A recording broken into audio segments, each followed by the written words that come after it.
is KC Sports Network, proudly presented by Emprise Bank. Pay heed all who enter and beware this podcast. That's right. This is the Pay Heed Podcast on Kansas City Sports Network. I'm Nick Springer along with Kevin Flaherty. We're brought to you by Emprise Bank, your partner in all things possible, member FDIC. And we are here because Kansas football had a major recruiting weekend in the high school ranks and also in the college ranks in the transfer portal as well. You thought the transfer portal season was over? Not so fast. Kansas strikes both in the transfer portal and at the high school level as well. We're going to be breaking some of that down here on today's episode of the Pay Heed Podcast. If you like what you hear or what you see, if you're watching us on YouTube, be sure to leave us a like and subscribe wherever you're watching or listening. Leave us a comment. Give us your thoughts maybe on how you're feeling right now about KU football at this point in the offseason. So we'll start with Bryce Foster, the transfer commit out of the transfer portal for KU from Texas A&M. He's a guy that we talked about quite a bit on a show earlier last week about the possibility of him coming to KU. He made it official over the weekend on Saturday with a huge commit for Kansas. This is a guy that instantly probably plugs in as the starter for KU at the center position. Kevin, I think you and I both kind of feel the same way about the fact that you brought in Shane Bumgarner, and for one reason or another, maybe he just wasn't fully stepping into that starting role quite yet. And so Kansas had an opportunity to maybe go out and kind of even more so stock the cupboard in the middle of that offensive line, and they go out and get a guy that started 12 games for Texas A&M, is an excellent track athlete, is a huge dude.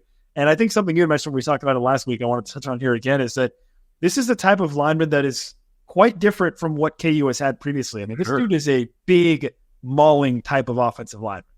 Yeah, and you think about the types of defensive tackles you have to go against in the SEC, right? You know, guys that are basically as big as a house and move like a Ferrari, and that's why the NFL wants them so badly. But yeah, you look at like Mike Nowitzki and what he did, and obviously he was a really good player for Kansas, more of a technician, more of an angles guy a little bit in terms of his strength. Bryce Foster is, you equate him kind of to a bouncer throwing a guy out of the club. He's going to root hog a defensive tackle out of that gap and has a lot of strength to him. We talked about this in last week's episode, but a lot of people when they look at high school linemen and look at the shot put throws sort of as an indicator of core strength, 45 feet for some people is like the trigger of, we like this lineman and he threw 45 feet, we're offering him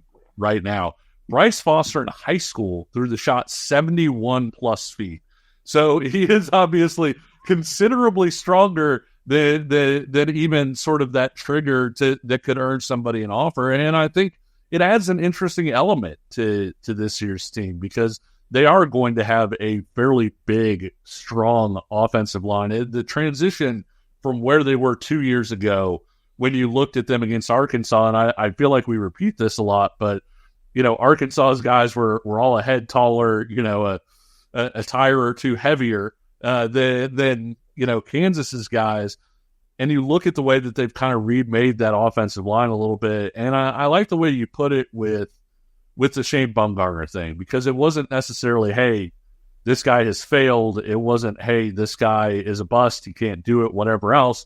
But it was sort of, hey, we've got 2 question marks coming out of the spring where we aren't quite sure what those things are going to be. And if you want to compete for a Big 12 title, which has kind of been the stated goal now here for a little bit with this group of players, you can't leave that question there. You have to try and find an answer. And I certainly think Bryce Foster would probably be, number one guy in line to win that center spot, but you're adding increased competition. And if Bumgarner steps up and manages to find a way to battle and win a spot on the field, all the better. But you couldn't just leave that question mark sitting there, right? Not with the goals that they had.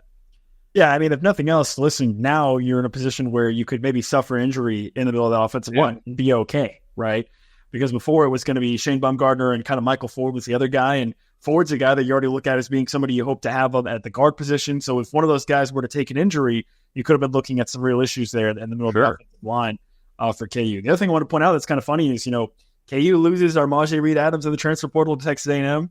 Yep. And get back Bryce Foster. And I think sitting back in hindsight, you'd probably take that trade. That's a pretty good trade. Yeah, that's a pretty good trade. And nothing against Armajed, who had some really good moments and I think has some nice potential. But, getting Bryce Foster, a guy who has that kind of starting experience at that level, to start against, when you're playing against Alabama and LSU and the different teams on that SEC West schedule that Texas A&M was playing against, Bryce Foster is a proven guy. You're not projecting, hey, this is Division II guy. He may or may not be able to block a guy at the Big 12 level.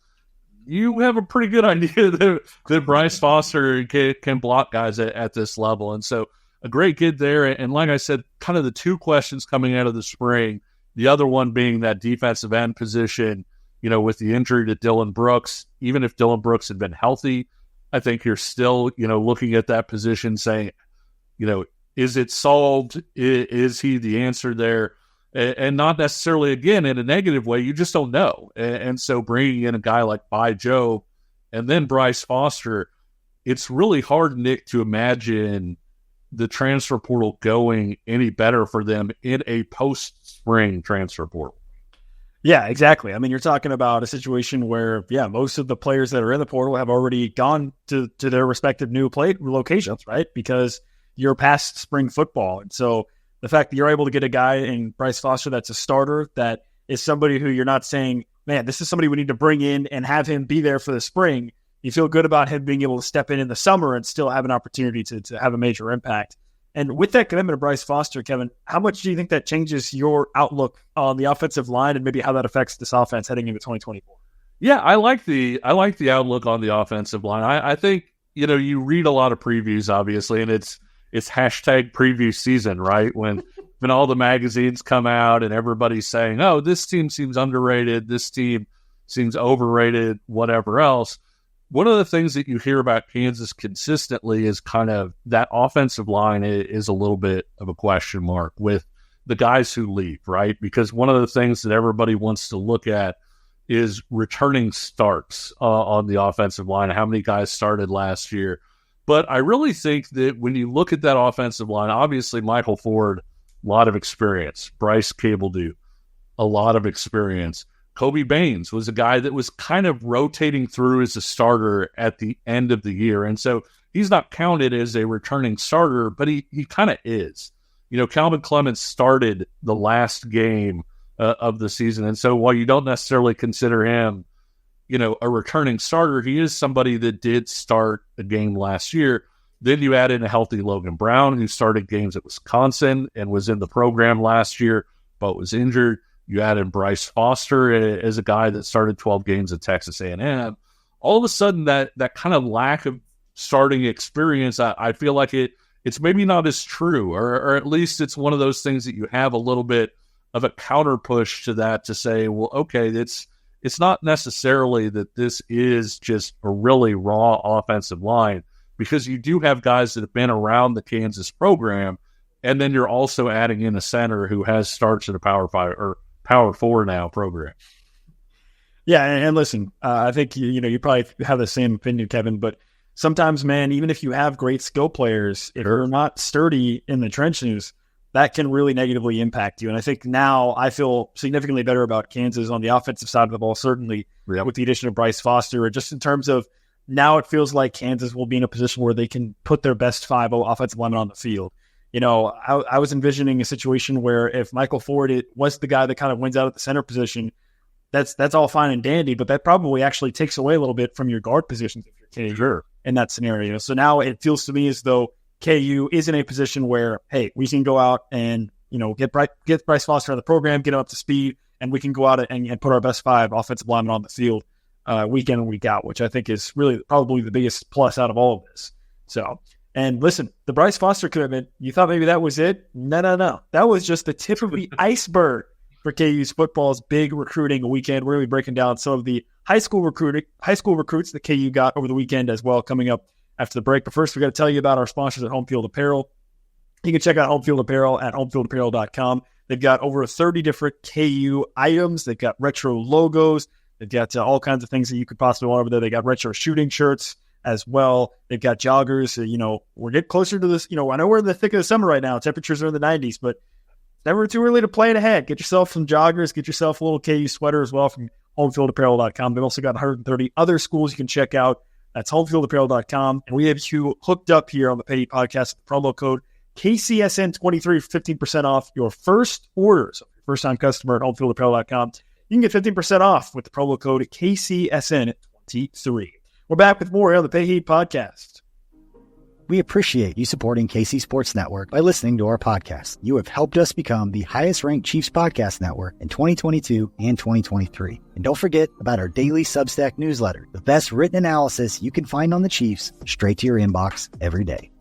kcsn.substack.com. This is the Pay Heat Podcast on the Kansas City Sports Network. I'm Nick Springer with Kevin Flaherty. If you like what you're hearing or watching, if you're watching us on YouTube, be sure to leave us a like, leave us a subscribe as well. Subscribe wherever you listen, and leave us a rating, 5-star rating and review. Leave us a comment, give us your thoughts on how you feel. We just spent some time talking about a transfer portal addition for Kansas over the weekend on the football side with Bryce Foster, a guy that we are both very excited about. And that really just kind of got the ball rolling for the weekend for KU football, as they ended up bringing in 5 commitments on the high school front, all within a 24-hour period on Sunday during the morning and into the afternoon. That brings Kansas football's total commitments for the 2025 class up to 11.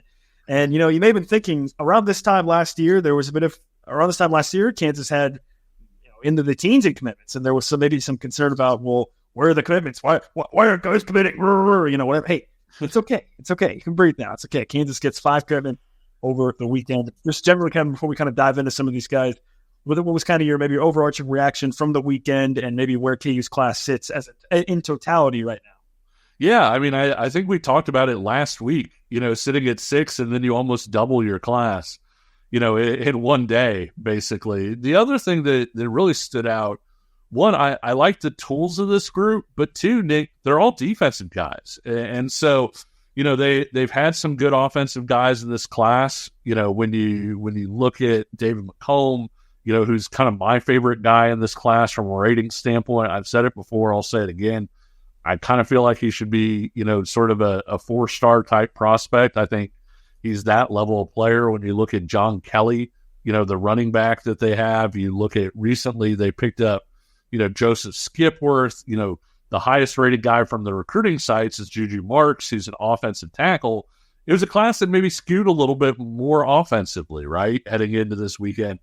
Now, all of a sudden, you land 5 defenders in one day. And I think one of the encouraging things that you've seen with this staff before, but also in this group of 5 guys, sometimes it's really easy to get down in recruiting because you look at a guy and you're kind of like, I don't see it for one reason or another. And I'll be honest with you, Nick, with each of these 5 guys, I think you understand exactly sort of what Kansas is looking for. You see the traits that they were evaluating, that they valued with each of these guys. And so I think, to me, that's the most encouraging thing about it. I didn't come away from any of those 5 guys thinking like, well, this kid's maybe a placeholder. This is a guy that maybe can't play at this level. I think all of them have pretty clear paths to success at the college level. Well, you mentioned David McComb, who, of course, is the quarterback. And, of course, the quarterback is your most important position, so you want to make sure you got one there. McComb's been committed for almost over a year now, actually, for KU. But in this era of football, the second most important position on your team is probably your pass rush position, right? Your edge player. And Kansas added 2 edge guys on Sunday from this class, Adrian Hawley and Garrett Martin. Hawley's listed at 6'6", by the way, 6'6", 225 pounds. So you're getting a couple of really, really lengthy players. What did you like maybe about those guys that you saw in terms of Kansas trying to continue to beef up their pass rush? You think about Deshaun Warner, you think about Dak Brinkley in this year's class, but that's a very important position. It's a prime position, and Kansas has added 2 more on Sunday. Yeah, and these guys are really different than the guys that Kansas brought in last year's class. Deshaun Warner is just twitched up beyond all belief. He's a really fluid athlete, just great quickness, change of direction, things like that. Adrian Hawley is kind of a defensive end starter kit, right? 6'6", 225 pounds. He's got more than a 6'10" wingspan. So, his first clip, kind of funnily enough, is a blocked punt where, the up back picks him up and he just jumps up, right in front of the up back and blocks the punt anyway. So, I mean, that's the kind of length that this guy has. He's from Michigan City, Indiana, and he's a guy that I think his best football is ahead of him. You watch the tape and you see things that make you intrigued from the length and everything that's so obvious and apparent.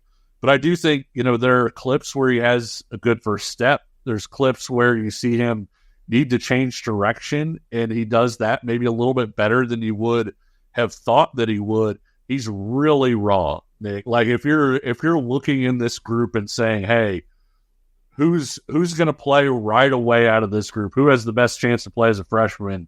It's not going to be Adrian Hawley, and that's not a knock on him at all. I think he may have one of the higher ceilings of this group if it all comes together. And quite frankly, when you have a staff that Kansas does that's really good at teaching, they're really good in the weight room, they're really good developmentally, Adrian Hawley is the type of kid that you take a swing on, because when you take a guy who's, say, a good football player but maybe isn't fast enough, maybe isn't big enough, they're somewhat limited in terms of what they can be, even if they hit their ceiling, right? Their ceiling is lower.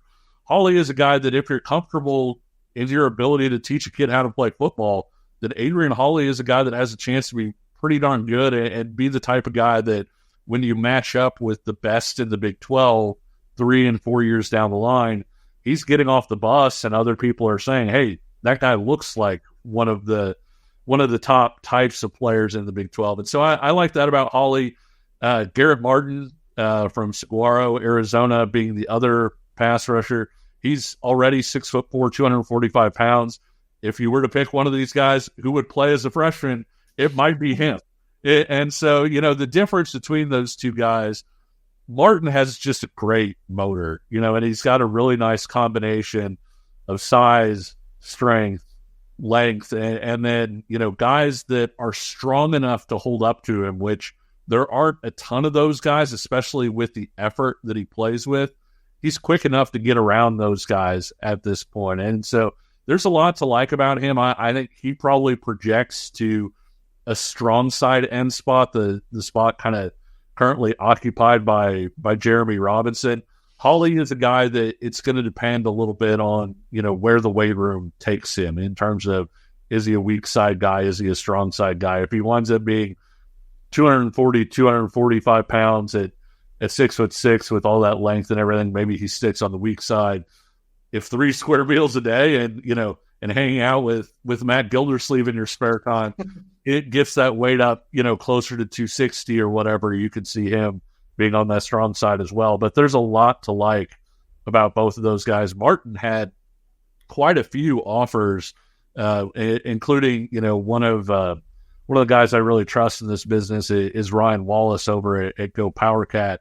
He saw Garrett Martin at Kansas State's defensive line camp, not this summer, but last summer, and came away raving about it. And he came away with a Kansas State offer from that performance. And so a guy that Kansas should feel really good about luring in. And another guy from Arizona. Yeah. Yeah, and honestly, that was kind of a question of mine, right? You lose Jordan Peterson, who kind of moves on, who had built that pipeline. And I think there was a question about, would KU try to continue to tap into that? And I think it's nice to see them still kind of building that and continuing to build sort of their profile recruiting nationally, right? And again, I think just to underscore the point here, to me, when you look at the defensive end position, when you look at the pass rush position, that is the most important position besides quarterback I think you could look at. And so it doesn't hurt to have multiple guys and guys with different skill sets, like kind of you just outlined, where, you want somebody who can rush the passer, but you also want maybe that strong side as well. And it seems like, hey, you've got two guys that maybe could track to become those types of players down the line. Yeah, and I think, each of them is so different. Dak Brinkley is a little bit different than Deshaun Warner. Adrian Hawley is very different than both of them, as basically a gazelle playing, the defensive end position. Garrett Martin is a guy that's, more physically developed right now than those guys were coming out of high school. He's got more weight to him. He may even have a little bit better technique to him. The motor really stands out there because he's a guy that on tape, you see clips where, he's blocked initially and then he's able to find a way off that block as the play, breaks down. He's not somebody that offensive linemen can take, a break or a breather with, because that's going to be kind of when he stands out. And so a really nice get there. And like you were saying, in the last couple classes, Kansas has gotten some really good defensive ends, and they're all different from each other. And so you could see all of those pieces kind of fitting together really nicely too. And Kansas wasn't done on the defensive line as well. They went to the interior of the D-line for a guy that I'm very excited about. I think you're excited about him. I'm excited about him for a different reason. I'm excited about him because he has the coolest nickname of all time. Yes. I'm talking about Josiah Cheese Hammond. That's right. Cheese Hammond. Josiah Cheese Hammond, a defensive lineman, got a commitment as well on Sunday for KU. And he's a guy that you see somebody already on the Kansas roster that he reminds you of. Tell me a little bit more about that and maybe what you think about Cheese Hammond committing to KU. Yeah, I'm kind of ticked at friend of the show, Michael Swain, over at hog.net, because he got there before I did. But you watch Cheese's tape, and one of the things that stands out, other than him giving offensive linemen some stinky Limburger at times, is the fact that he looks a lot like DJ Withers coming out of high school. DJ Withers was a guy that was an edge rusher in high school, but with his size, with his frame and length and everything, you felt like, oh my gosh, this guy's going to get huge. He's not going to remain an edge guy. And I think Hammond is a guy that, if I remember right, Kansas actually initially evaluated as an edge guy, because he kind of played both inside and out at Tulsa Union, a power school there in Oklahoma. He's a guy that's going to get a lot bigger. He's, probably 6'3", 250 or so pounds right now. Probably shows up at KU, I would say, at 260 or so. But he has the length and everything where you can look at him and say, this kid's going to be 295 pounds, within a sneeze. Like, it's not going to take him. It's not going to take him long to put on that sort of stuff. And he's going to probably maintain a level of the athleticism and quickness that you see on tape. I talked about McComb being kind of my favorite guy from a ratings standpoint.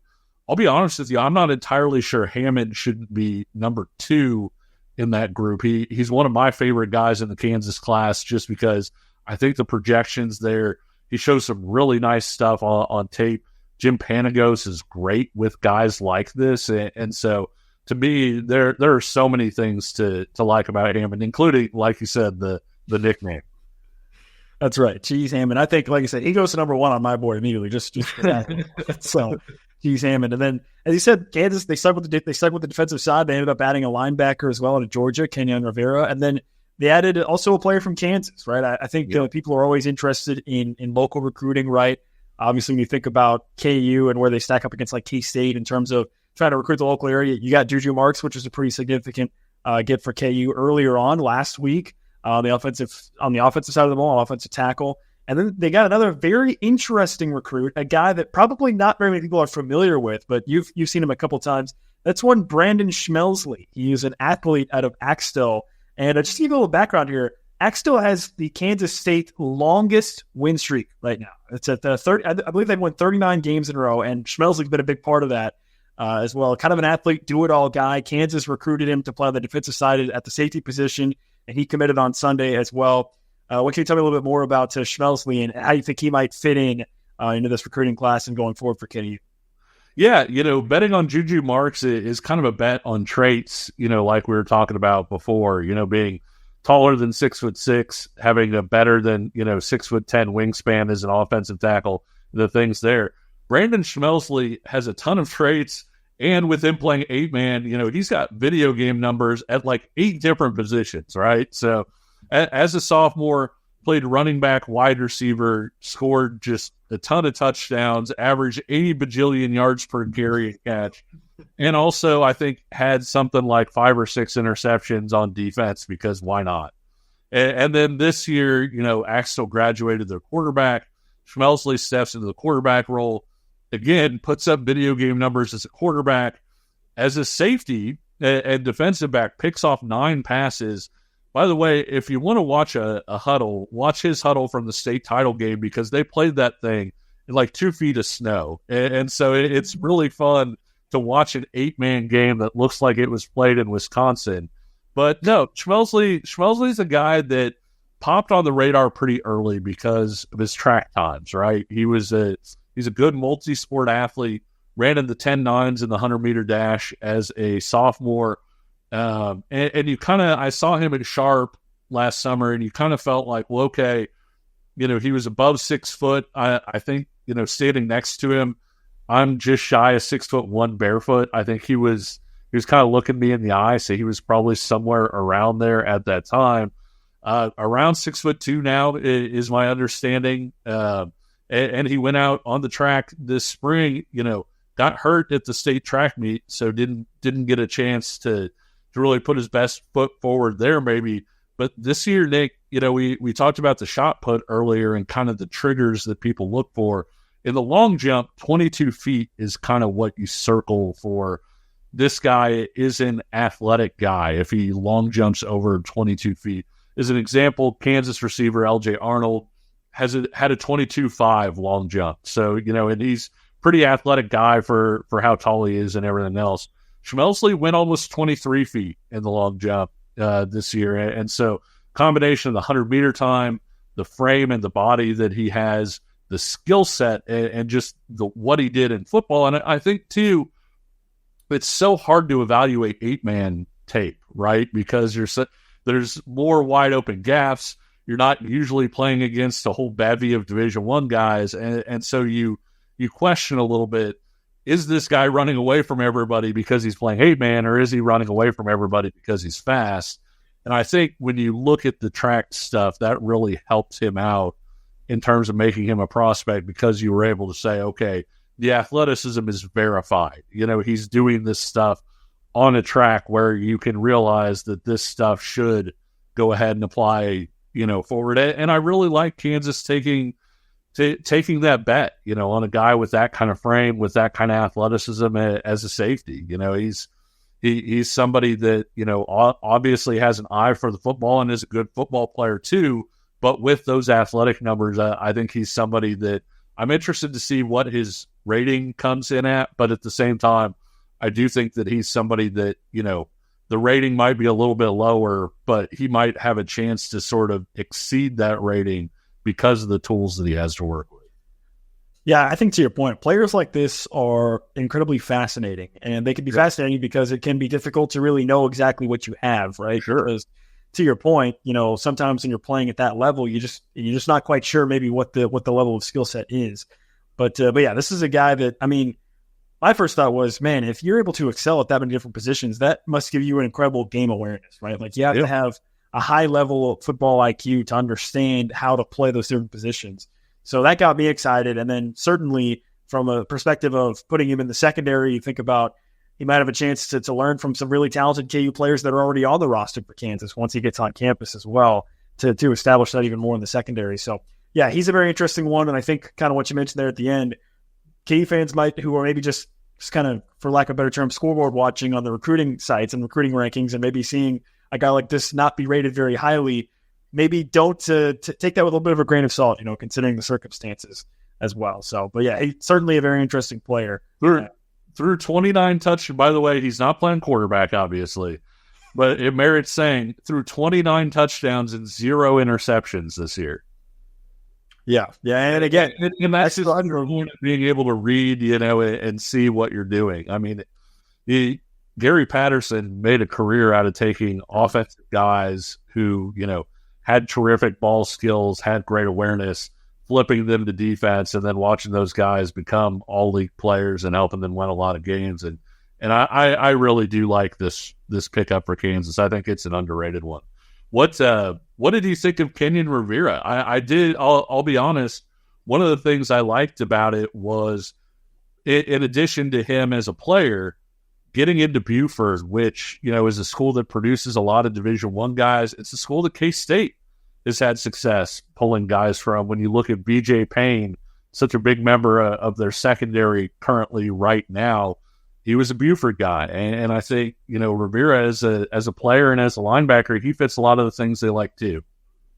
Yeah, and Ja'Cory Stewart is a guy from Georgia as well, who Kansas got as a committed 2024 class as well. So, yeah, and listen, you think about the linebacker core for KU, and that's an area that is going to be of need for Kansas, right, going forward. You think about losing Rich Miller, and now you have a guy like J.B. Brown who has a couple years. You still have a Tywan Berryhill. You still have Cornell Wheeler, but that's a position where you're going to need to reload a little bit going forward. And so I think that's just a situation where Kansas recognizes, hey, listen, we need to make sure we have depth at some of these critical positions. You talk about the edge position and getting a pass rush, and then you look to the linebacker spot and having players there. So, yeah, I think it's an interesting one. I think it's an interesting one because of the fact that maybe Kansas, you talk about the Detroit pipeline, you talk about the Arizona pipeline. Now they've gotten a couple of players from the Georgia area. I think that's something that's probably worth noting. So, yeah, a really, really interesting one that kind of rounds out this group of 5 guys that committed over the course of Sunday, during the day, and the evening as well. So that brings Kansas to 11 total commits. Yep. And this is a class that I think Kansas probably wants to get into the teens a little bit. This interesting situation, though, because, obviously with the transfer portal, it's almost like you want to leave some spots open in case you want to go get some guys out of the transfer portal, once you get to the offseason. So going forward, I guess, for you, where do you think Kansas might turn to in the high school rankings? And maybe is there like a magic number I think that Kansas might be trying to get to here with their high school class going forward? I don't know that there's a magic number. And the reason I say that is you look at linebacker, for instance, where they have Malachi Kirby, where they just added Kenyon Rivera, and they've got a couple other targets there that I think there's maybe 1 or 2 guys that they would take as sort of a, hey, this guy wants to commit, you find room for him type of deal. But generally speaking, if they don't get those guys, they may be done at linebacker. And when you look at the fact that you're going to lose Tywan Berryhill, you're going to lose Cornell Wheeler, I really do think this is going to be a good-sized transfer class with how many seniors Kansas loses. And so I do think, Kansas is going to have a decent-sized class. They're going to get into the teens. But I think that actual number for, okay, how many are you going to take, I think it may vary a little bit based on some of those high-end targets. Are you able to get that guy in? And if not, you have a decision to make, right? Do you take a guy who might be a tier below to develop, or do you say, we have to take linebackers who can play for us now? Let's go ahead and save that scholarship and take that guy in the future. And so I think they aren't butting up against it just yet, but I do think that they're going to have some decisions to make in terms of, is this an area where we forego a high school guy in order to get somebody that can help us immediately, because they are going to need some immediate help next year with all the guys that they're losing. Part of the reason that Kansas, looks so good for this year and looks like a good bet and everything is a really high level of experience, kind of across the board. Next year, that's not going to be there. And so Kansas look for them to really try and attack that through the transfer portal. And that means that, if they're able to get a high level recruit that at a position where maybe they feel like they're mostly done, but hey, this guy wants to come here, they might go ahead and take that guy as sort of a best player available type thing. But overall, I do think you're going to see them leave quite a bit of room to go out and attack the portal. Yeah, I think another position group where that's going to be highlighted even more so to me is the wide receiver group. Right? Oh, for sure. We've been really spoiled, to be honest, over the past couple of years with Lawrence Arnold, Quentin Skinner, and Luke Grimm in terms of developing and coming up together and being that really, really high-level core of 2-3 guys that you can rely on. Looking forward, Kansas is going to need to sort of replenish that, right? And that's another position group where I suspect that KU will probably be hitting the transfer portal pretty hard for, but also, trying to bring in some young guys from the high school ranks as well to help develop also. So I would circle the wide receiver group as maybe the position that I'm going to be watching closely for both the high school ranks and then once we get to the end of the season also in the transfer portal as well, because that is a position group that, again, we've been really, really spoiled, honestly, with how it's gone over the past couple of years with those guys, with Luke Grimm, Lawrence Arnold, and Quentin Skinner. And so going forward, I'll be curious to see what Kansas does to sort of replenish that how much they go into the portal and if they try to add anybody from this upcoming high school class as well. Yeah, you add Trevor Wilson into that group as a guy that's sort of been in that rotation and is leaving after this year. And so, Kansas's wide receiver group next year, if you're looking at the two deep, it's Douglas Emilion, who, will be finishing up his career. Like, that'll be his last year, and Keaton Kubeka. And so after that, you don't just need starters at that point. You have to fill out that group of, 5 or 6 guys that you feel comfortable rotating through. Like you said, they are in on some really good high school wide receivers and even some guys that could potentially hit campus and earn a spot in the rotation and play right away. At the same time, they're going to save some spots for transfers here and there. They aren't just going to say to a guy, hey, let's just roll out with 4 freshman wideouts with Emilion and Kubeka and see what happens. So, yeah, that's another position that I think is really going to be fascinating to watch it and see how they address that.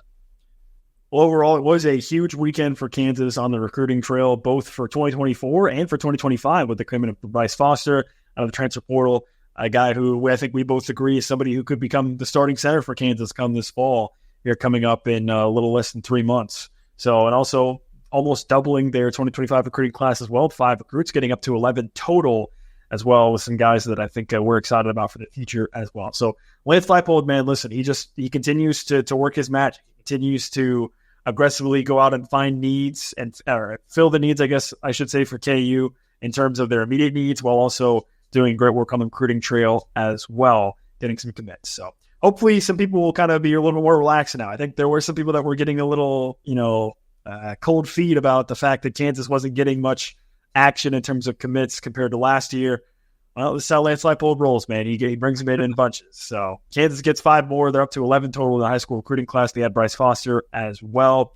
And we'll be back with more here on Pay Heat coming up. Be sure to check out our Jap Rewind series as we go through every game of the 2023 season leading up to the start of the 2024 season.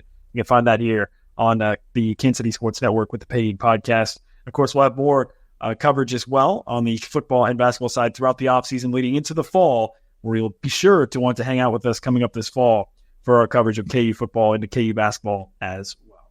Until then, for Kevin Flaherty, I'm Nick Springer. Thanks so much to our sponsors with Emprise Bank and Homefield Apparel. This has been another episode of the Pay Heat Podcast. We will talk to you again soon. See ya.